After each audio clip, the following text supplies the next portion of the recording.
जय माँ।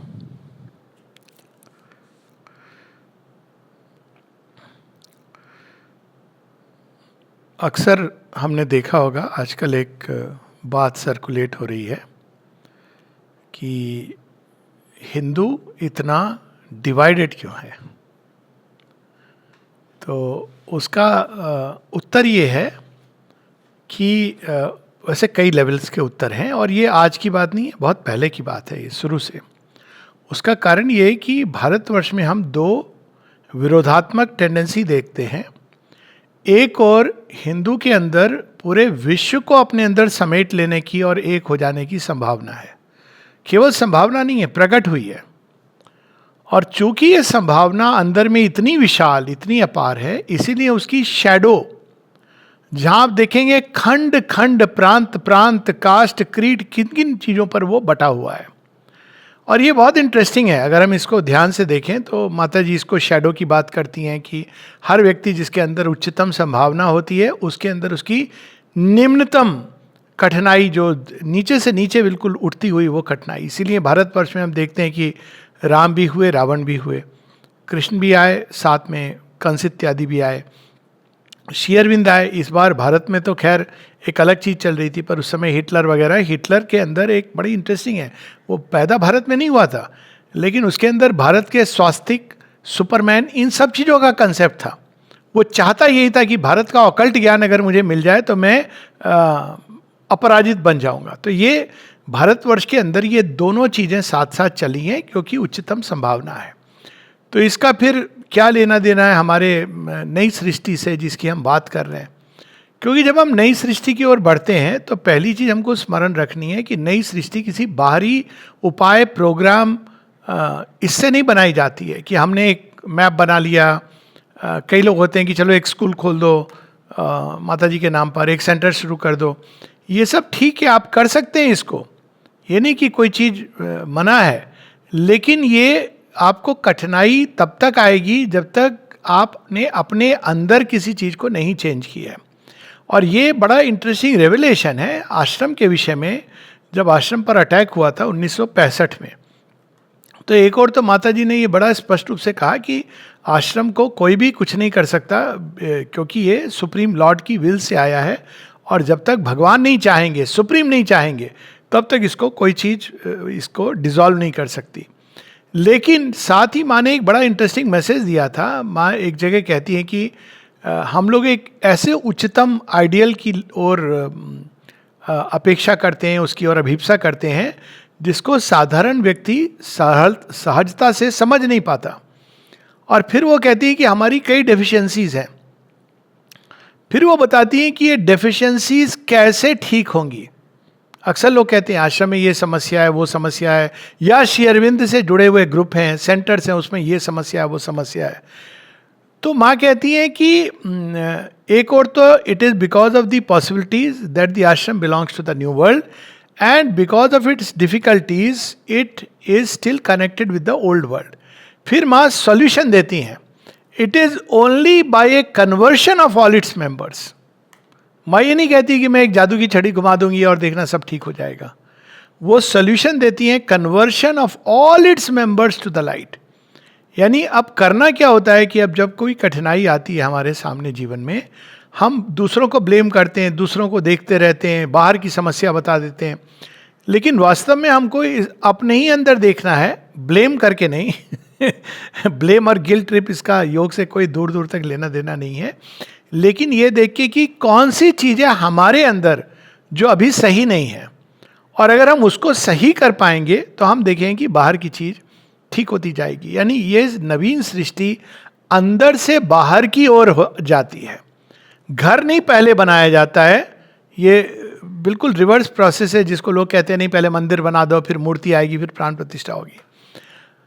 आपको पहले प्राण प्रतिष्ठा अपने ही अंदर करनी है, भगवान की प्रतिमा की, प्रतिमा नहीं, उनकी छवि की, उनकी उपस्थिति की, छवि भी नहीं, उनकी उपस्थिति। प्रतिमा छवि से माध्यम है, उसके बाद उसके प्रभाव और प्रताप से चीजें बाहर की ओर प्रकट होना शुरू होंगी। और इसका मैं भारत के वर्तमान पॉलिटिकल परिप्रेक्ष्य में भी ये चीज बता सकता हूँ कि लोग कहते हैं 500 वर्ष तक राम मंदिर नहीं बना, क्यों नहीं बना? हम मंदिर बाहर बना रहे थे, लेकिन हमने अपने हृदय में स्थापित नहीं की थी। लेकिन 2000 कुछ 14 कह लो या कुछ थोड़ा पहले से, खासकर 14 से, एक भारतवर्ष के अंदर एक अद्भुत पुकार उठी। और वो पुकार उठी, हमारे अंदर ये अभीप्सा आई, वो चाहे पॉलिटिकल नैरेटिव भी उसका हो गया, वो एक अलग बात है। और उस पुकार का परिणाम ये हुआ कि चीज़ें अपने आप बनती चली गई। तो ये बहुत इंपॉर्टेंट है ये बात को समझना कि ये नवीन सृष्टि बाहर से नहीं बनती है, अंदर से बाहर की ओर जाती है। और आश्रम के बारे में तो माँ ने स्पष्ट कहा है कि कभी कोई मेंटल प्लान नहीं था, और ये हमेशा चित्त तपस के द्वारा स्पॉन्टेनियसली चीज़ें यहाँ प्रकट हुई हैं। इसी बात को माँ बार बार संकेत कर रही हैं, क्योंकि यहाँ वो नई सृष्टि और नई अभिव्यक्ति की बात कर रही हैं। यानी हमको केवल बिल्डिंग नहीं बनानी है, उसमें लेक्चर हो जाएं, थोड़ी किताबें आ जाएं, सेल काउंटर आ जाए, यह नहीं उतना इम्पॉर्टेंट है। इम्पॉर्टेंट क्या है कि जो लोग वहाँ पर कनेक्टेड हैं वो सच में साधना रत हों, वो योगनिष्ठ हों, या मैं कहूँ कि मात्रनिष्ठ हों। कहीं ना कहीं उस निष्ठा में जब दुविधा होती है तो समस्या होती है। अब माँ इसको बड़े सुंदर ढंग से बताती हैं। उनकी एक एक प्रार्थना है। जून 15, 1914। प्रार्थनाओं का चुनाव करना बहुत कठिन होता है, लेकिन अभी मैं थोड़ा जानबूझ के स्लो चल रहा हूँ 19 जून तक। उसके बाद हम लोग थोड़ी स्किप करेंगे तो पर प्रार्थना बड़ी सुंदर है, जिसमें माँ एक मंत्र देती हैं हम लोगों को। Inverted commas. अब इन्वर्टेड कॉमर्स मतलब कि ये भगवान की वाणी है जो उन्होंने रिसीव की है। ये तो प्रेयर्स हम कभी भी स्किप नहीं कर सकते, क्योंकि उन्होंने भगवान की वाणी, और माँ एक माध्यम के रूप में हम लोगों को बता रही हैं। स्वयं भगवान है, लेकिन उन्होंने यहाँ पर अज्ञान का आवरण ओढ़ा हुआ है। तो भगवान उनको कह रहे हैं, सुप्रीम उनको क्या कह रहे हैं, क्योंकि पिछली प्रार्थना में वो कहती है it is a veritable work of creation we have to do. कैसे होगा? ये स्वाभाविक है ना, मनुष्य, अरे हमको ये बनाना है, कैसे होगा, क्या होगा, कहाँ से धन आएगा, कहाँ से लोग आएंगे। पिछली बार हम लोगों ने इसकी बात की है। तो सॉल्यूशन क्या उनको मिल रहा है? भगवान उनको कह रहे हैं, lie cradled in my heart and do not worry. What has to be done will be done, and it is just when you do without knowing it that it is done best. ये हमको अपने घर में ये भी एक चीज़ लिख करके अपने हृदय में अंकित कर लेनी चाहिए। पहला चीज़, हमारा क्या काम है? हमारा पहला काम है भगवान के अंदर पूरी तरह शरणागति। क्रेडल्ड, कितना सुंदर शब्द है। क्रेडल होता है ना, जब बच्चा छोटा होता है तो पालने में उसको लिटाते हैं। अब पालने में क्या होता है? पालने में वो सुंदर स्वप्न दिख रहा है, सुरक्षित है। पालना बड़ा अच्छा कंसेप्ट है ना, जैसे माँ ने क्रेडल ऑफ सुपरमैन बताया। क्यों? क्योंकि नहीं तो वो गिर पड़ेगा, तो इसलिए उसको सुरक्षा के लिए पालना है। पालने में आप सब दे देते हो, खिलौना भी दे देते हो, वो भी दे देते हो, भोजन उसकी व्यवस्था है, डायपर भी चेंज होता है, बच्चा सब कुछ कर रहा है। लेकिन पालने के अंदर तो हमको क्या करना है? Like cradled in my heart, जो भगवान माता जी को कह रहे हैं इन हर ह्यूमन इनकारनेशन, वही चीज़ हमारे लिए माता जी के संबंध में लागू होती है। माँ हमको कह रही हैं क्या करना है, तुम इतने परेशान हो रहे हो, कैसे होगी चीज़ें, क्या होगा? माँ कह रही हैं lie cradled in my heart. अब देखिए, अब हो सकता है हम लोग इसको अगर गहराई में जाएं, अगर गहराई में बिना जाए एक हरिड ग्लांस दें तो ये लगे हाँ बहुत सुंदर है। लेकिन आध्यात्मिक अनुभवों में कहा जाता है कि भगवान सबके अंदर है और सब कुछ भगवान का है। यहाँ तक तो हम लोगों ने सुनी है बात, सब भगवान के अंदर है। भगवान हमारे हृदय में निवास करते हैं, ये हम लोगों ने सुना है। हम भगवान के हृदय में निवास करते हैं, ये एक अद्भुत सत्य हमारे सामने प्रकट हो रहा है। और इस सत्य का आधार क्या है? क्योंकि यही सृष्टि के प्रारंभ की कथा है। इस कथा को पहले भी हम लोग बात की, ये आपका ओरिजिन है। तो जैसे होता है ना, बच्चा थक जाता है तो क्या करता है? माँ की गोद में सो जाता है। दीवार पिक्चर आई थी ना, अमिताभ बच्चन भगवान के, मैं नहीं जाऊंगा अंदर, बड़ी कम्युनिस्ट स्टाइल की पिक्चर थी, मैं नहीं जाऊंगा। लेकिन वो जब माँ की गोद में आता है, क्योंकि तू भगवान के पास नहीं जाएगा, भगवान माँ के रूप में आ गई है। और अगर वो भी रिफ्यूज करेगा तो धरती माँ की गोद में जाएगा, गोद ही से तो नहीं बच सकता है। यहाँ माँ कह रही है भगवान के हृदय में, क्योंकि सृष्टि के प्रारंभ में जब सारे देवता क्रिएट करने के लिए जाते हैं, सृष्टि को बनाने के लिए, और वो करते करते उसमें आपस में धीरे धीरे खिंचाव हो जाता है, मनमुटाव हो जाता है और अंत में सृष्टि अंधकार में गिर जाती है। तो अंधकार से एक आवाज आती है कि सेव। अब second line of gods come into play, SOS चला गया, तो सारे लोग, मंत्रिमंडल बनता है, मंत्रिमंडल बैठ के विचार करते हैं कि क्या किया जाए। सारे गॉड्स प्रकट होते हैं कि सृष्टि तो महाअंधकार में चली गई है, कौन जाएगा? तो वरुण, अग्नि और सोम, ये तीनों कहते हैं जाएंगे हम, लेकिन हम श्योर नहीं है कि हम ये काम कर पाएंगे। देवताओं को भी, क्योंकि पहले जो चार निकले थे जो मुख्य, वो जब महाअंधकार में चले गए तो फिर हम, आई कैन सी, वरुण कहते हैं मैं देख रहा हूं कहां पर है, सृष्टि कहां गिर गई है।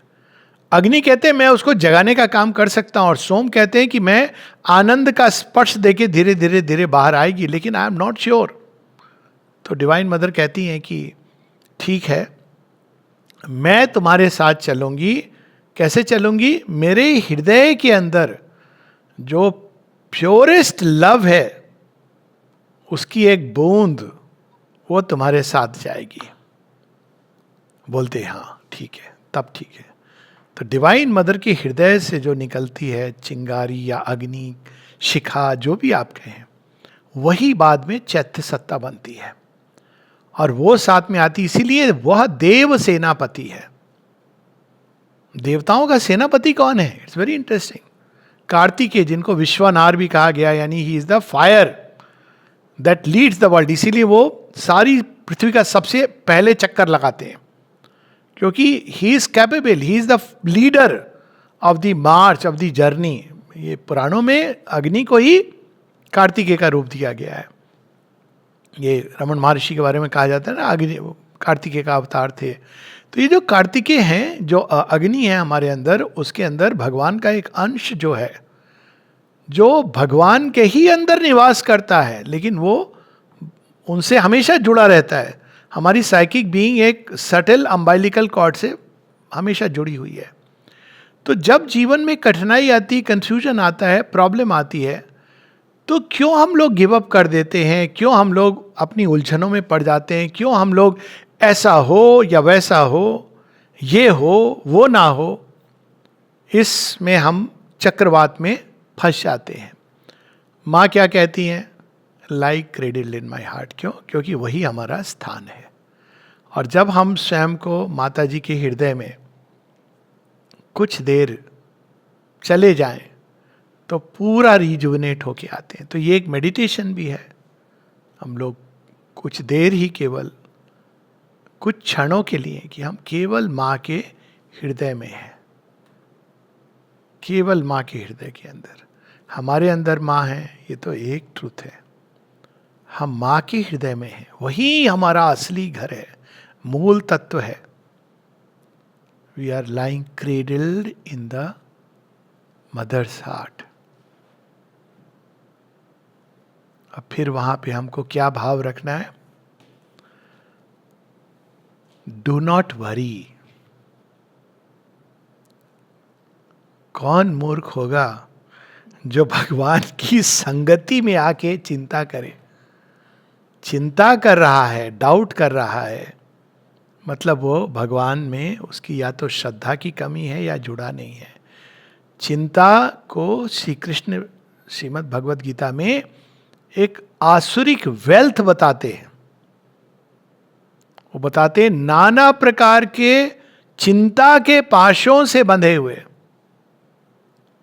एंड डू नॉट वरी, भगवान के हृदय में डू नॉट वरी। फिर कैसे होगा? क्या होगा? What has to be done will be done. जो होना है वह होगा। इसको हम लोग बोलते हैं कई बार बड़े निराशा के ढंग से बोलते हैं, अरे जो होना है वो होगा। यहाँ ये भाव नहीं है। देखिए वही शब्द हैं, भाव अलग है। यहाँ ये नहीं अब जो होना है वो तो होगा। यहाँ पर बड़े सुंदर ढंग से इस बात को कहा गया है।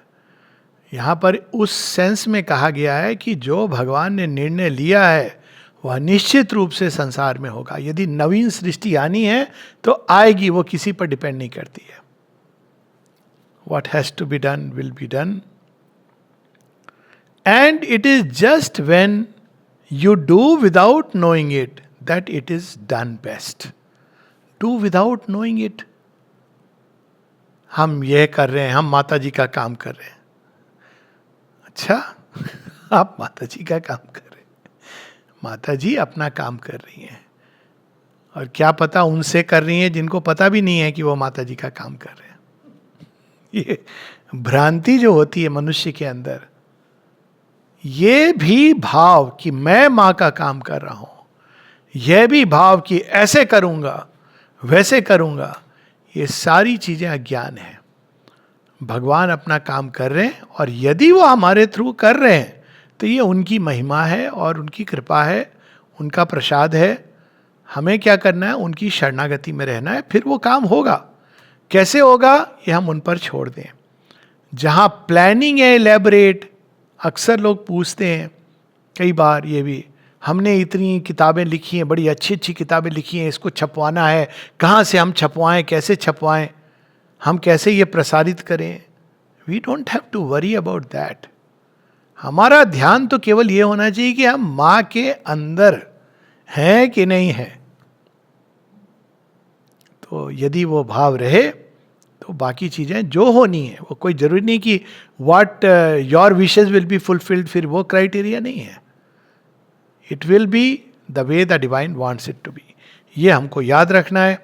लाइक क्रेडल्ड, लाइक नेसेल्ड, अरे वाह ये तो और भी सुंदर शब्द है, नेसेल्ड। देखिए फॉर्मूला चुरा लिया नेस्ले वालों ने। जब बच्चा गोद में होता है तो उसको दूध देने के लिए, अरे बच्चे को लोग नहीं समझते, ये by the way aside, but ये जरूरी है, इसका एक स्पिरिचुअल इम्पैक्ट भी है। जो फॉर्मूला दूध है, ये देखिए ये वेस्ट क्यों नहीं समझ पाता ये छोटी सी चीज। उसमें आपको सारे तत्व मिल जाएंगे, शायद अपेरेंटली वो कहते हैं बेटर कॉम्बिनेशन में, हो नहीं सकता लेकिन चलो मान लिया। लेकिन क्या नहीं मिलेगा? मां की गोदी का सुख, मां से चिपक करके जो दुग्ध पान करता है बच्चा, उसका जॉय, क्योंकि वो केवल दूध नहीं पीता है, माँ का प्यार पीता है। आप देखिए जब माँ पिला रही होती है दूध, उसके हृदय में प्यार ममता उमड़ती है। कहते हैं कि दूध जो होता है एक्सप्रेशन होता है माँ की ममता का। बच्चा जैसे ही बॉर्न होता है ना, माँ उसको देखती पुचकारती, उसके स्तनों में दूध आ जाता है बिल्कुल, because she feels that love to nourish. वो नेस्ले के मिल्क में नहीं मिलेगा। तो उसी प्रकार से कोई भी स्पिरिचुअल फॉर्मूला, टेक्निक, मेथड, ऐसे मेडिटेशन करो वैसे मेडिटेशन करो, इसका जो इसमें सब आपने टेक्निक सही करी, पर आप क्या भूल गए? माँ की गोद में जो माँ योग करती हैं आपके अंदर, माँ जो ज्ञान उड़ेलती हैं, उसका जो आनंद है, क्योंकि वो सूखा ज्ञान नहीं होता है, ज्ञान के साथ आनंद होता है, प्रेम होता है। तो लाई नेसेल्ड, नेसेल्ड मतलब पूरी शरणागति उनके अंदर, क्रेडल्ड फिर भी एक स्टेप बाद, नेसेल्ड। तो लाई नेसेल्ड इन माई हार्ट, ये शब्द माँ पहले भी यूज करती हैं पहली प्रार्थना में, कि जब मुझे लगता है कि मेरे से कोई भूल हो गई है तो मैं क्या करती हूँ, लोग गिल्ट में चले जाते हैं, रेक्टिफाई कैसे करें। अरे मनुष्य है, भूल होती है, आप क्या सिद्ध हो? तो नहीं, भूल होती है। तो क्या करना चाहिए? माँ कहती है immediately I flung myself and nestle in thy heart. तो ये बहुत बड़ा एक मेडिटेशन है ये अपने आप में। सहाना दी ने श्री अरविंद से कहा था, मुझे ध्यान वगैरह नहीं आता, मैं तो जब बैठती हूँ तो मैं सोचती हूँ केवल कि मैं माँ की गोद में हूँ। श्री अरविंद क्या कहते हैं? It is the best possible meditation. लेकिन आप किसी को बोलेंगे तो नहीं मानेंगे, क्योंकि ये फ्री में मिल रहा है। अगर यही टेक्निक से सिखाया जाएगा ना कि $1000 दे के आपको मेडिटेशन के मेथड्स में से एक बताया जाएगा, नेस्लिंग मेडिटेशन। दिमाग से बताया जाएगा। अब इमेजिन करो कि माँ की गोद है, वाइट लाइट है, पिंक लाइट है, उसमें आप ऐसे लेटे हुए हो, रिलैक्स करो। अरे माँ की गोद में किसी को कोई बताना पड़ता है रिलैक्स करो? मुझे समझ नहीं आता, कई बार मैं सुनता हूँ माँ की गोद में अगर आप हो तो कोई बताएगा कि आप रिलैक्स कैसे करें। इमेजिन बच्चा माँ की गोद में है और दूध पी रहा है, आप उसको बोलेंगे देखो रिलैक्स, रिलैक्स योरसेल्फ। अगर बच्चा बोल पाएगा क्या, मूर्ख चुप कर, don't disturb me and don't distract me, I am most relaxed. Why? Because I am in my mother's lap. So lie, not momentarily lie nestled in my heart. She is already nestling. वो बार बार कहते हैं यही तुम करते रहो, बाकी होगा. Lie nestled in my heart and do not worry. What has to be done will be done. And it is just when you do without knowing it that it is done best. क्या काम करते हैं आश्रम में? हम माँ की गोद में नस्ल करते हैं. हमारा डिस्क्रिप्शन. उसके बाद काम नहीं ये वो होता है. कैसे होता है हमको भी नहीं पता चलता कैसे होता है. ये हमारा भाव होना चाहिए. अब आगे बढ़ेंगे. ये तो हम लोगों के लिए एक परफेक्ट एक मंत्र सूत्र दे दिया माँ ने. ये सारे जो इन्वर्टेड कॉमर्स है ना, ये माँ के सूत्र हैं, योग सूत्र हैं. इसको भी कलेक्ट करके कहीं पर हमको रखना चाहिए. I am in thy heart O lord and nothing can take me away from it. दो प्रकार के लोग होते हैं. एक जिनको भगवान बाहर से घर देते हैं, आश्रय देते हैं, वो भगवान को बहुत ग्रेस है कहते हैं. एक होते हैं जिनका ये सब छीन लेते हैं. मैं साधकों की बात कर रहा हूं. तो अब देखिए गीता में एक वर्ड है अनिकेत, जिसका घर नहीं है. ये नहीं कि उसका फिजिकल कोई घर नहीं है, होगा फिजिकल घर होगा, कहीं तो वो रह रहा होगा. इवन अगर वो पेड़ के नीचे है तो कह सकता है ना मेरा घर है, लेकिन उसका वास्तविक घर कहाँ है? माँ के हृदय में. उस घर से उसको कोई छीन नहीं सकता है. तो माँ कहती है यही हमारा भाव होना चाहिए कि हम माँ के ड्वेलिंग के अंदर हैं. उस घर से तो कोई छीन नहीं सकता. I am in thy heart O lord and nothing can take me away from it. बस यही देखना है कि कोई पूतना आके हमको अरे रे मेरे पास बेटर मिल्क है. ये सारे पूतना से ही सीखा है, ये नेस्ले मिल्क और ये सारे फॉर्मूला मिल्क पूतना से सीखा है. अब कृष्ण कन्हैया ने तो उसी को मार डाला. तो वी हैव टू नो जो हमको होना है, मिलना है, सब mother will give. I have to nestle in mother's heart. And it is from the unfathomable depths of that heart, in the smiling peace of its beatitude, that I watch all the outer forms of thy manifestation, striving, endeavoring to understand and manifest thee better. वहां से मैं सब देख रही हूं और सीख रही हूं. जैसे बच्चा माँ की गोद में है, सुरक्षित है, और जो जो जीवन की चीजें वहां से सुरक्षित होकर देख रहा है. ये बड़ी इंटरेस्टिंग चीज है. मेरा परसेप्शन बदला बंदरों के बच्चों के बारे में. मैंने देखा एक आता है वो छोटे से शॉर्ट वीडियो जिसमें एक लड़की खिलाती है बंदरों को. बड़ा इंटरेस्टिंग है वो. तो वो एक बंदर के बच्चे को ना वो दे मुझे दे केला लेके वो साइड टर्न कर जाता है, तो मैं नहीं देने वाला हूँ. वो बच्चा गोद में है अपने, बड़े आराम से, और जो जो सीखना है सिखाते हैं. तो कई बार लोग कहते हैं गुरु, माँ तो माँ है, गुरुओं के ऊपर है. श्री अरविंद भगवान है बियॉन्ड ऑल द गुरुज. गुरु तो बहुत सारे होते हैं. तो मैंने तो एक 4 साल के बच्चे से एक बात सीखी थी, बड़े अच्छे मित्र का बच्चा, और मित्र भी जानते हैं अभी यहीं पर है, तो वो जा रहे थे मातृ मंदिर, बच्चे को नहीं ले जा सकते। मैंने कहा आई विल लुक आफ्टर, मैं तो एक्सपर्ट हूँ, सोचता था मैं बच्चों को देखभाल करने में। तो बच्चा मेरे को बहुत अच्छे से जानता है बच्चा, तो आ गया गोद। मैंने सारा कार में बिठाया बच्चे को, थोड़े चिप्स वगैरह जो भी मेरे को जो समझ आई, उन्होंने भी जो बताया वो कुछ रख लिए थे। अब वो जब तक वो जा रहे थे मातृ मंदिर, उसके दिख रहा था ना बच्चा बड़ा स्माइलिंग, चले गए, गायब हो गया, अब आ नहीं रहे हैं, तब रोना शुरू किया।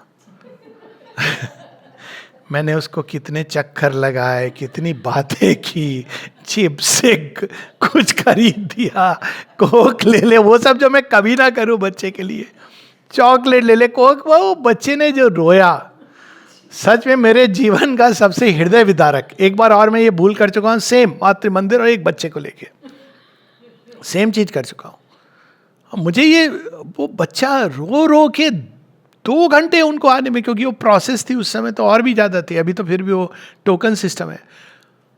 मैं तो अंत में माँ माँ माँ मैं ही याद कर रहा था। और बच्चे ने, जैसे मैंने कहा इसके बाद तो ये बच्ची कभी मेरे पास आएगी नहीं, इसका परम शत्रु मैं हूं। आए, जैसे ही वो आए, मैंने देख देख देख तेरे मम्मी पापा आ रहे, ओ बड़ी खुश। फिर वो जैसी मम्मी ने गोद में लिया बच्चे को, तो मैंने just to test the child ऐसे किया। अब बच्चा स्माइल कर रहा था, कोई प्रॉब्लम नहीं थी। उसको पता था कि तुम शत्रु नहीं हो मेरे, पर मेरी जो परम है वो नहीं है। तो it was such A lesson कि मैंने कहा ऐसा ही हमको होना चाहिए। मां की गोद में उसको सब अच्छा लगता था, मैं भी अच्छा लग रहा हूं, वही चिप्स पसंद आ गए, तो सारे संसार में रहते हुए भी गोद तो मां की, उसमें से निकले तो भय भय रोना, और उसमें रह के संसार देखो, कोई प्रॉब्लम नहीं है, सब जगह भगवान है। It was a lesson. So I always say, मेरा सबसे छोटा गुरु, ऐसे इससे भी छोटा गुरु हो चुके हैं, पर ये गुरु जिसने मुझे ये सिखाया कि देखो ऐसे रहना संसार में, कि कहीं पर भी हो, कुछ भी कर रहे हो, लेकिन माँ का विछोह कभी नहीं होना चाहिए, माँ के हृदय में, माँ की गोद में। तो माँ यही कह रही हैं कि कोई चीज मुझे वहां से नहीं निकाल सकती है। ये अक्सर लोग कहते हैं आश्रम के बारे में, सोसाइटी के बारे में, समाज, अरे ये कठिनाई वो कठिनाई। तो मैं कहता देखो भाई, बाहर के लोग कैसे भी हों, कुछ भी हों, एक चीज मैं जानता हूं कि यहाँ मेरा लक्ष्य है माँ से जुड़ना, उसमें मेरे अलावा कोई और प्रॉब्लम नहीं क्रिएट कर सकता है। इसमें एक ही जना है जो प्रॉब्लम कर सकता है, वो है स्वयं मैं, मेरा ईगो, और कोई बीच में नहीं आ सकता है मेरे और माँ के बीच में। कितना आप बाहर की परिस्थिति कितनी भी कर लो, आप कुछ भी कर लो एक्सट्रीम, पर ये जो चीज है आपका जो इनर लिविंग है माँ के अंदर, इसको कौन निकाल सकता है सिवा आपकी मूर्खता के। तो यहाँ पे माँ एंड इट इज, और वो कहती है उस हृदय की गहराई में, अनफैथमेबल, माँ की हृदय की गहराई में जाओ तो सारी सृष्टि है। वो यशोदा माँ को श्री कृष्ण दिखाया था ना अपना मुंह, तो अब यशोदा माँ भी कोई भगवान की माता है जो, तो उन्होंने कहा होगा ठहरो, एक समय मैं दिखाऊंगा मेरे हृदय में क्या है। और ये सच है, ये अगर आप देखें तो राधा माँ श्री कृष्ण भगवान को कहती हैं तुमने सब करा, ये किया वो किया, लेकिन एक चीज है जो मैनिफेस्ट नहीं हुई है धरती के ऊपर। तो कहते मैंने तो सब किया, कहते नहीं, तुमने तो लोगों को ज्ञान दिया और छोड़ दिया कि तुम ऐसे करना वैसे करना, सरेंडर भी तुम करना, तो फिर क्या नहीं मैनिफेस्ट हुआ है। कहते मैं चलूंगी तुम्हारे साथ और सिखाऊंगी। तो कहते हैं कि श्री कृष्ण और माँ राधा के मिलन से जो धरती पर अंश अवतार प्रकट हुए थे वो थे Chaitanya Mahaprabhu, with that power of love in the heart. तो तब वो हम ये कह सकते हैं कि इस बार माँ यशोदा ने राधा माँ के माध्यम से बताया कि व्हाट इज माई हार्ट, और वही डिवाइन मदर के रूप में मूर्तिमान होती हैं as the mother of love above all things. माँ के हृदय की कोई था नहीं पा सकता, unfathomable heart. Depths of this heart, that heart, in the smiling peace of its beatitude. खो गई है मुस्कान, यहां चले जाओ, मां की गोद में, उनके हृदय में मुस्कान ही मुस्कान है. बेटिट्यूड की मुस्कान, हृदय प्रफुल्लित, आनंदित, उसकी मुस्कान. That I watch all the outer forms of thy manifestation. सब कुछ मैं आप देख रही हूं. Striving, endeavouring to understand and manifest thee better. जब हम प्रेम करते हैं भगवान से, उनके हृदय में समा जाते हैं, तो हमारी अंडरस्टैंडिंग इंप्रूव करती है. और ये तो बड़ी सिंपल सी बात है. आपस में हस्बैंड वाइफ या जो भी दो लोग, बेचारे हस्बैंड वाइफ को ही क्यों कोसो, झगड़ा करते रहते हैं. लोग कहते हैं अंडरस्टैंडिंग नहीं है. तो पहले तो अंडरस्टैंडिंग थी, ये क्या हो गया? यूं हो गया कि प्यार चला गया. जब प्यार चला जाता है तो अंडरस्टैंडिंग चली जाती है. वो धरती पर अनफॉर्चुनेटली फेट है ह्यूमन लव का, ड्यूटी बन के रह जाता है. या बहुत प्यार से डायरेक्ट अंडरस्टैंडिंग आ जाती है. माँ को कैसे पता होता है कि बच्चे को किस चीज की आवश्यकता है? वो इंटीमेसी जो है, जो प्रेम से जो समझती हैं. जब प्रेम होता है तो समझ आ जाता है. तो ये वहां से मैं समझ रही हूं कि क्या आवश्यक है. नए सृष्टि का कोई एल्मेनेक नहीं है, रूल बुक, स्टेप 1, स्टेप 2.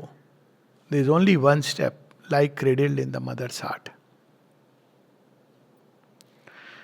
फिर आगे देखिए कितना माँ अपने ढंग से हमको मुक्त करती हैं. If the hour has come as thou lettest me know for the new forms of thy realization, those forms must need be born. अगर आपने निर्णय लिया है और समय आ गया है, तो उनका जन्म होगा ही होगा. कैसे होगा, कौन करेगा, किस माध्यम से होगा, you don't worry. Those forms will be born. Something in the being has a presentiment but does not yet know. कहती है मुझे इतना तो पता है कि न्यू फॉर्म्स आएंगे, नवीन सृष्टि आएगी, लेकिन कैसे आएगी ये मुझे नहीं पता. 1914. देखिए माँ बिल्कुल शीघ्रता नहीं दिखाती है. 26 से प्रारंभ होती है यात्रा. 56 में एक प्रकार से एक सॉलिड काम होता है. तो वो ये नहीं कि अधीर होके नहीं, अच्छा ऐसा करना है, चलो हम ये काम करते हैं. So it makes an effort to adapt itself to rise to the height of what thou demandest of it. तो भगवान के हृदय में, माँ के हृदय में निवास करते हुए हमको क्या करना है कि अगर देखिए अडेप्ट, अगर अचानक इस समय कह दिया जाए कि चलो उठो तुमको इसमें पार्टिसिपेट करना है, तो हमको अपने आप को अडेप्ट, प्लास्टिसिटी हमारे अंदर होनी चाहिए ताकि हम वो काम कर सकें. रिजिडिटी भगवान के काम में बहुत बड़ी बात है. Rigidity of ideas, mental notions, इस तरह से उस तरह से. अडेप्ट, तो मैं एक वर्ड यूज करती हैं, कोई चीज़ है जो अडेप्ट कर रही है और खुद को अपनी मैक्सिमम ऊंचाई तक उठा रही है, ताकि जब ये आदेश हो, यदि आदेश हो, तो वो काम करने में मैं संलग्न हो जाऊं. But that which is conscious of thee and lives in thy force knows that this new form is but an infinitesimal advance in the infinite progression of thy manifestation and regards every form with the serenity of eternal plenitude. क्या विशालता में ले जा रही माँ. Even supramental manifestation, earthly realization, ये अनुभव, वो अनुभव, infinitesimal, उस अनंतता के सामने. अब देखिए अगर हम कुछ क्षणों के लिए भी उस अनंतता का कंटेम्पलेट करें, माँ का हृदय जिसकी डेप्थ में अनंतता है, तो बाहर का जगत जिसमें हम लिप्त रहते हैं, ये हो गया, वो हो गया, ऐसा क्यों, ऐसा क्यों हुआ, ये सारा haste and waste, haste makes waste. तो वो सारी चीजें हमारे अंदर शांत हो जाती हैं. उसी में शांति है, उसी में and regards every form with the serenity of eternal plenitude. Plenitude, हर चीज जैसे भरी हुई है, फुल है। तो ये एक अवस्था है, अनुभव है, रियलाइजेशन है, जिसमें हम प्रवेश कर सकते हैं। और कर नहीं सकते, करना चाहिए यदि हम नवीन सृष्टि में भागीदार बनना चाहते हैं। फिर माँ कैसे हमको यूज करेंगी, करेंगी नहीं करेंगी, कहेंगी नहीं तुम अंदर लेटे रहो, क्या प्रॉब्लम है, मेरी गोद में रहो, तो आपको ठीक है, आनंद। And in this serenity is the very omnipotence of realisation. और जब इस में हम शांत पूरी तरह, सेरेनिटी, ये वर्ड शांति से भी, सेरीन, जैसे हम लेक को देखते हैं ना, सेरेनिटी वर्ड और पीस, इन दोनों में एक अंतर है। पीस आपको इमोबिलिटी का स्मरण कराती है, सब चीजें एकदम इमोबाइल हो जाती हैं। सेरेनिटी पूरी शक्ति है लेकिन शांत है, शांति का एक रूप है। सीरीन है, उसके अंदर कोई शोभ नहीं है, कोई डिस्टर्बेंस नहीं है, वो सेरेनिटी है। तो उस सेरेनिटी के अंदर ओमनीपोटेंस है। ये जगह जगह मां स्मरण कराती हैं कि in peace lies the possibility of true service. यहाँ सेरेनिटी, जितना हम सीरीन रहेंगे, उत्तेजित होकर, उग्र होकर, शुद्ध होकर, भगवान का काम नहीं होता है। शांत, और शांति का आधार क्या है? माँ के हृदय में निवास। तो पूरी उन्होंने बता दी है, माँ के हृदय में निवास, जिसमें शांति आती है, और उस शांति की अवस्था में ज्ञान आता है, उस ज्ञान की अवस्था में अनंतता प्रवेश करती है, उस अनंतता में फिर जो होना है, करना है, समर्पित भाव से, वो अपने आप होता है। और तब कुछ भी असंभव नहीं है। Omnipotence. We must know how to soar in an unshakable confidence. In the assured flight is the perfect knowledge. यहाँ फ्लाइट फ्रॉम वर्ल्ड नहीं कह रही हैं, flight in the divine, assured. और ये बहुत कठिन होता है समझाना। एक बार किसी ने मुझसे पूछा, ये क्या बात बात में, I just want to be in mother's lap, यानी इसको लोग एक वीकनेस के रूप में देखते हैं कि भाई ये क्या बात है, बात बात में भगवान के गोद में चले जाना, आपको तो उठ के लड़ना चाहिए। ये समझाना बड़ा कठिन होता है। जिस व्यक्ति ने पूछा था 2 साल के अंदर अंदर, अब वो व्यक्ति ऐसा कहने लगा, हाँ नाउ आई अंडरस्टैंड। मैंने कहा जो तुम ऐसी बात कर रहे हो कि बिना, वही तो सारा कुछ है हमारा, वही तो हमारा ओरिजिन है, वही तो हमारे सारे अस्त्र शस्त्र मिलते हैं, चार्ज होते हो सब कुछ, और केवल उससे बाद बाहर नहीं आते हो, उसी में रह के तुम युद्ध करते हो जीवन संग्राम में। तो माँ कहती है, we must know how to soar in an unshakable confidence.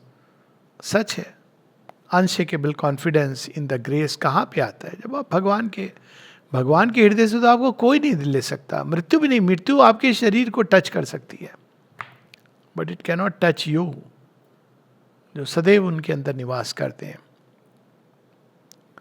In the assured flight is the perfect knowledge. तो ये है मेन प्रार्थना। इसी के साथ जुड़ी थोड़ी थोड़ी कुछ लाइनें अब हम लोग देख लेंगे। जून 16, 1914, इसमें माँ बड़ी सुंदर, अगेन बार बार ये एश्योरेंस।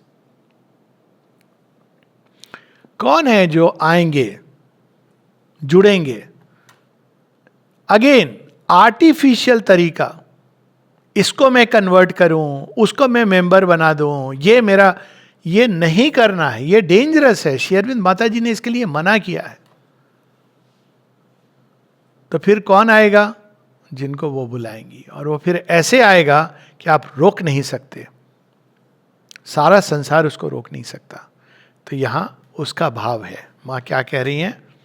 वो देख रही हैं कुछ कि आपका स्प्लेंडर, जैसे सूर्य से प्रकाश वो धरती पर पड़ रहा है, like a sun thy splendour descends upon the earth and thy rays will illumine the world, all the elements which are pure enough, plastic enough. देखिए क्या क्या जरूरी है, यहाँ प्योरिटी, मॉरल प्योरिटी की बात हो ही नहीं रही है. मॉरली जो समझते हैं आई एम वेरी प्योर, वो बड़े रिजिड होते हैं गांधी जी की तरह.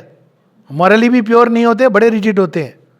मॉरलिटी ये नहीं होती है कि मैं ऐसे कपड़े पहन के देखो मेरे अंदर कोई, जिसके अंदर कोई लोभ नहीं है उसको कोई सन्यासी का वस्त्र पहनने की आवश्यकता नहीं है.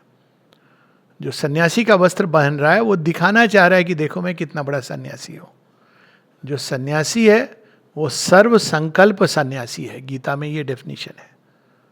उसने निज के स्वार्थ से या निज की सेल्फिश, उससे एक्शन खत्म हो गया उसका. श्री अरविंद यूज करते हैं वर्ड एक्शन डेवलप्स. खुला हुआ है भगवान के प्रति, ओपन, रिसेप्टिव. प्लास्टिक, मैं यही करूंगा, नहीं मुझे ये कुर्सी वाला काम चाहिए, मुझे ये काम नहीं करूंगा मैं. कई बार लोग सेंटर की बात करते हैं. मैं कहता हूं क्योंकि सेंटर में सब लोग बाबू वाला काम करना चाहते हैं. कुर्सी टेबल दे दो. ग्राउंड पे उतर के काम करना, कीचड़ में उतर के, मिट्टी में जाके, और उसका कितना जॉय है. I know this because having worked in centre in this way. लोग, people don't know what a joy it is.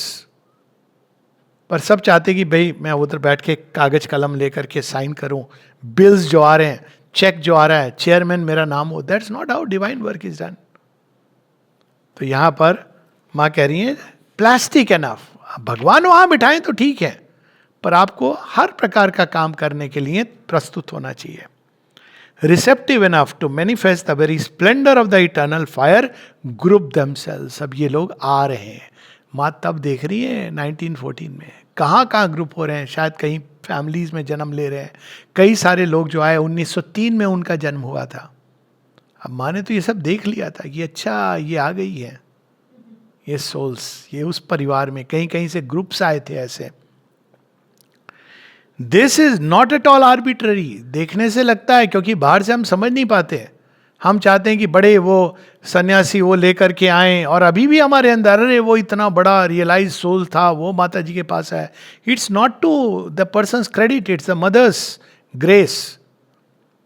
सो वो कौन आएगा, कौन नहीं इसका पार्ट बनेगा. तो माँ बता रही है this is not at all arbitrary and does not depend on the will or aspiration of one element or another. It depends upon what he is, independent of all individual decision. तो अगर कोई बोले आप कैसे आए हैं, ऐसे तो लंबी चौड़ी कहानी बनाई जा सकती है, मैं भी बता देता हूँ. लेकिन सच तो ये हम आए नहीं हैं, हम बुलाए गए हैं. क्यों बुलाए गए भाई, ये तो उनको पता है क्यों उन्होंने बुलाया है. और ये आश्रम की बात ही नहीं कर रहा हूँ, इस योग में प्रवेश क्यों बुलाया उन्होंने, ये हम नहीं जानते. बाहर से अगर देखोगे तो आपको बहुत सारे डिस्क्वालिफिकेशन दिख सकते हैं. पूछा एक बार निरोधा ने श्री अरविंद से, अगर लोग डिसाइपल्स को देखें तो सोचेंगे ये कैसे डिसाइपल है इतने बड़े मास्टर के. श्री अरविंद मजाक मजाक में कहते हैं as to disciples I agree, किस्मत. कहते हैं लेकिन जो तुम्हारी बात है कि केवल realise souls like Swami Vivekananda, उनको आना चाहिए था, तो शायद तुमको स्मरण नहीं है कि ये योग क्या है. यदि वो पहले तो वो स्वीकार नहीं करते और आते तो साधारण मनुष्यता दिखने लगती. कुछ समय पूर्व कोई कह रहा था वो इतने बड़े रियलाइज थे, वो आए थे यहाँ पे कोई मुनि और उन्होंने इतना सब कुछ किया, पर यहाँ पर नहीं टिके. वो जो भी बाहर का कारण हो, pressure of transformation is very difficult. वो तभी संभव है जब, क्यों चले गए, क्योंकि divine mother saw. Ultimate reason वही होता है कि one cannot bear this pressure. अब वो भगवान क्या देखते हैं, क्यों बुलाते हैं, बाहर से समझ एक बात है. तो माँ लेकिन स्पष्ट कह रही हैं ये इंडिविजुअल की एस्पिरेशन पे नहीं डिपेंड करता. ऐसे लोग हैं जो बरसों, हम भी आना चाहते हैं, हम भी रहना चाहते हैं. मैं जानता हूँ कितने लोगों को स्वयं नहीं आ पाते. क्यों नहीं आ पाते. अच्छे लोग हैं, एक दृष्टि से सिंसियर है, अपने अपने हिसाब से सभी सिंसियर है, पर नहीं आ पाते हैं. और फिर किसी को अचानक भगवान बुला लेते हैं. तो माँ कह रही है वो आ रहे हैं. Thy splendour would radiate that which is capable of manifesting it, manifest it, as simple as that. जो तैयार है. माँ से एक बार किसी ने पूछा अब सुपर माइंड डिसेंड कर गया है तो किसको किसको, हम लोग ऐसा सोचते हैं अच्छा सेंटर्स के ये लोग हैं उनको पहले रूपांतरित होंगे. मां कहती है कोई भी कहीं पर भी हो सकता है, एक साइंटिस्ट हो, जो खुला है, तैयार है इस नई चेतना को मैनिफेस्ट करने के लिए, उसको मैनिफेस्ट कर लिया जाए. सुपर माइंड कोई मेंटल कंसेप्शन से काम नहीं करता है. That's why it is supra mental. वो कैसे कार्य करेगा, कहाँ कार्य करेगा, कौन जाने कहाँ कौन खुला है. तो यहां पर इस सब का की बात है. And these elements gather to contemplate, to reconstitute as perfectly as possible in this world of division the divine center which is to manifest. आश्रम बना नहीं है, लेकिन माँ ने पहले ही कह दिया है 1914 में कि ये सारे आ रहे हैं और वो अपने आप खींचे चले आ रहे हैं, ये उनके ऊपर डिपेंड नहीं करता है. और एक समय आएगा जब ये, तब वो डिवाइन सेंटर मैनिफेस्ट करेगा. अब देखिए आश्रम कैसे बना, ऐसे ही बना. 1914 की बात कर रही है. श्री अरविंद के पास लोग 11-12 जब से आए थे, कोई ना कोई 3-4 लोग, 5 लोग. 1913 में 7-8 लोग होंगे, हालांकि कुछ लोकल्स आते थे कभी कभी. फिर 1914 कुछ लोग जुड़े. फिर 1918 उसके बाद इवनिंग क्लासेस, ये सब हम देखते हैं. 20 मदर आती हैं, इवनिंग क्लासेस शुरू होती हैं, कई लोग आते हैं, ज्वाइन करते हैं. फिर 1926 में फॉर्मली अगर कहें कि आश्रम का बर्थ 24 नवंबर 1926 फॉर्मली, तब वो डिवाइन सेंटर की, अब ये संभव है. इस तरह से सेंटर बनता है. ये कोई आर्बिट्रेली नहीं बनता है कि चलो हम एक जगह बना देंगे, हमको अंदर में करना है. यही श्री रामकृष्ण कहते हैं ना, श्री अरविंद को 3 बार जब वो आते हैं, एक बार कहते हैं मंदिर गाढ़ो, जब वो अलीपुर जेल में है. तो वो नहीं कि बाहर का मंदिर बना दो, मंदिर गाढ़ो. इसीलिए मातृ मंदिर के बारे में माँ ने बताया था, जैसे जैसे तुम प्रगति करोगे अंदर, वैसे वैसे मातृ मंदिर कंप्लीट होगा.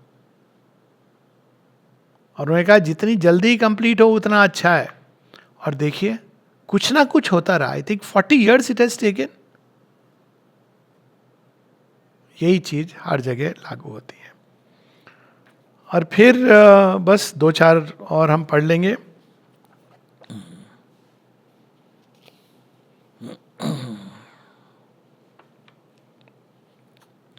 अब माँ आवाहन करती हैं, ये जून 17, 1914.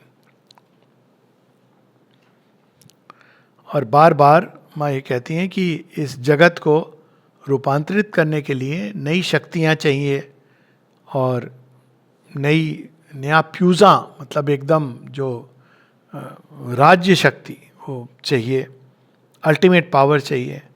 और बार बार माँ को यही उत्तर आता है, ask and it shall be. माँ को ये मैंडेट दे दिया गया है. क्या चाहिए?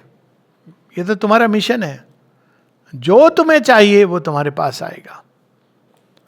और फिर माँ बड़ी सुंदर बात कह रही हैं. ओ thy heart sings an hallelujah of gladness, as if what thou hast willed is in course of being realized. ये अंदर में जो हर्ष उल्लास अनुभव करती हैं. Let all these elements perish so that from their ashes may emerge new elements adapted to the new manifestation. Phoenix word की पूरी बात. वो सब कुछ जो इस अग्नि में प्रवेश करने को तैयार है, खुद को पूरी तरह खोने को तैयार है, उसकी राख से, भस्म से भगवान का अभिषेक होगा और आरती होगी. ये है भस्म आरती. भस्म आरती भी लोगों ने क्या बना दिया है, वो उठा करके वो भस्म लगा देते हैं. शिव जी कौन सी भस्म मांग रहे हैं? तुम्हारी चिता की भस्म, दूसरे की मत लाओ. और स्पेसिफिक उसमें है चिता की भस्म. आप किसी को जला करके भस्म नहीं बनती है, तुम्हारी चिता की भस्म. क्या तुम तैयार हो पूरा अमूल चूल मरने के लिए, उस अग्नि के अंदर प्रवेश करने के लिए, ताकि तुम्हारे अंदर कुछ भी अपना ना बचे, एशेस. तब उस भस्म से अभीप्सा, और वो है भस्म आरती. तो यहां पर मां स्पष्ट रूप से कह रही हैं कि जो भी एलिमेंट्स पेरिश यानी समाप्त होने हैं, और उसकी राख में से नए तत्व प्रकट होंगे. तो ओल्ड कॉन्शियसनेस की डेथ, इसीलिए कई बार माँ बताती हैं स्वप्न में ये देखना कि मृत्यु हो गई है, तो ये कई बार ओल्ड कॉन्शियसनेस का समाप्त होना, पेरिश, अपनी मृत्यु को देखना. लोग परेशान हो जाते हैं, अरे क्या हुआ, उसमें प्रॉब्लम क्या है, लेकिन it is a sign that something of the old has died so that the new may emerge. ये बड़ी पावरफुल प्रेयर है. O the immensity of the luminous peace, O the omnipotence of the sovereign love. जब peace की बात होती तो immensity, विशालता. ऐसे भी अगर शांति चाहिए तो विशालता में प्रवेश कर जाइए. जब हम डिस्टर्ब्ड होते हैं तो हमारी चेतना बड़ी नैरो होती है, एक छोटी सी चीज को लेके कीड़ा काट रहा होता है. और विशालता कुछ नहीं, पर्वतों को देखना, आकाश को देखना, फिजिकली भी उससे पीस आती है. समुद्र को देखना, तो ये इमेंसिटी ऑफ, यहाँ तो भगवान की शांति की बात हो रही है. लेकिन जब प्रेम की बात होती है तो ओमनीपोटेंस की बात होती है. प्रेम तो पीस कहाँ, प्रेम तो इंटेंसिटी है. बहा देती है, डुबा देती है, जला देती है, राख बना देती है और रूपांतरित कर देती है. गीत है ना, प्रेम सुधा इतनी बरसा दो सब जग जल हो जाए. तो यहां पर O the immensity of thy luminous peace, O the omnipotence of thy sovereign love, and beyond all that can be thought, the ineffable splendor of what we can foresee. Give us the thought, give us the word, give us the force. क्योंकि उन्होंने कहा है जो तुम्हें चाहिए पूछो. माँ धन नहीं मांग रही है, मुझे ये जमीन चाहिए, मुझे ये पहले, ये सब नहीं मांग रही है. ये तो बाद की बात है, ये बाद में आएगा, आ जाएगा. माँ कह रही give us the thought with the capital T, the supermental thought. Give us the word, the power, जो स्पीच में, जो वाक, जो मनुष्य के अंदर स्पंदन, that supreme word. Give us the word, give us the force. ये तीन चीजें चाहिए. Enter into the arena of the world, O newborn unknown. फिर वो आह्वान करती है कि इस संसार में अभिव्यक्त हो, प्रकट हो, प्रवेश करो. न्यू बॉर्न, जिसको कोई नहीं जानता. अब तक जितने भी स्पिरिचुअल एक्सपीरियंसेस, रियलाइजेशन हुए, none of them know about this, क्योंकि उन सबके परे है. तो मां कहती है न्यू बॉर्न अननोन. यहीं रुकेंगे हम लोग. Hopefully next Sunday we will meet again. जय मां.